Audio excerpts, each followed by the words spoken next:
যুব সমাজ, আমরা বন্ধু তোমাদের হাতে বেকার ভাতা তুলে দিতে পারবো না।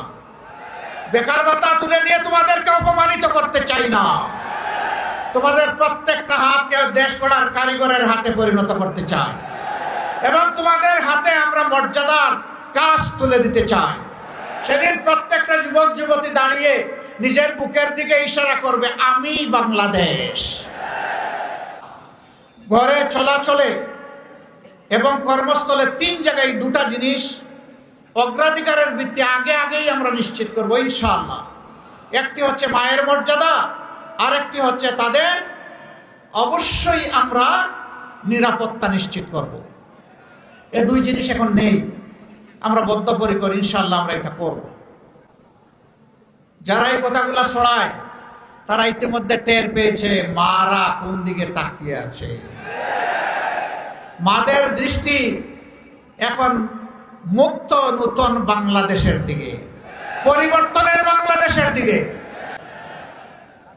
একদম মিলেমিশে একাকার হয়ে লড়াই করে আধিপত্যবাদের বিরুদ্ধে, দুর্নীতির বিরুদ্ধে, চাঁদাবাজির বিরুদ্ধে, মামলা বাণিজ্যের বিরুদ্ধে, মা বোনদের গায়ে হাত তোলার বিরুদ্ধে আজকে এই ভোটগুলা তুলে আনতে হবে ইনশাআল্লাহ।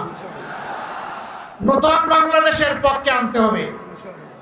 যুব সমাজের প্রত্যাশার বাংলাদেশ গড়তে হবে। এই বাংলাদেশ যারা গড়তে অঙ্গীকারবদ্ধ তাদের হাতেই আমরা 300 আসনে মার্কা তুলে দিয়েছি। সম্মানিত বন্ধুগণ, এই মার্কা হচ্ছে স্বাধীনতা রক্ষার মার্কা, বাংলাদেশের সার্বভৌমত্ব। এই মার্কার সাথে আপনারা সবাই আছেন। আপনারা থাকলে হয়ে যাবে। গোটা ফেনীকে একদম চাষ করে ফেলতে হবে। একটা মানুষও বাদ যাবে না। যারা দেশকে মানুষকে ভালোবাসে, আমরা বিশ্বাস করি, তারা 12 তারিখ প্রথম ভোটটা দিবে। হা বিজয়ী হলে বাকি ভোটের মূল্যায়ন হবে, হা পরাজিত হলে বাকি ভোটেরও মূল্যায়ন হবে না। সুতরাং প্রথম ভোট কিসে হবে? হা মানে আজাদি, না মানে গুলামি। আজাদি না গুলামি, আজাদি না গুলামি।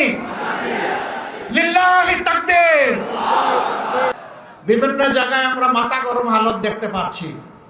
শীতের দিনে মাথা গরম করলে চৈত্র মাসে কি করবেন আপনারা?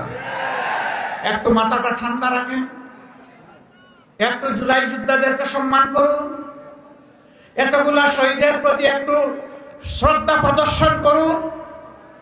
আবার বৃদ্ধ বনিতা জীবনের ঝুঁকি নিয়ে গুলির সামনে বুক পেতে যারা দিয়েছিল তাদেরকে একটু সম্মান করুন। সেই সম্মানটা করলে মাথা গরমের কোনো সুযোগ নেই। কিছু কিছু জায়গায় মা বোনদের উপরে কেউ কেউ হাত দিয়েছেন, আমরা তাদেরকে অতি বিনয়ের সাথে আহ্বান জানাবো, মা বোন আপনাদেরও আছে, নিজেদের মা বোনদেরকে একটু সম্মান করুন। তাহলে বাংলার সবগুলা মাকে বোনকে আপনিও সম্মান করতে পারবেন।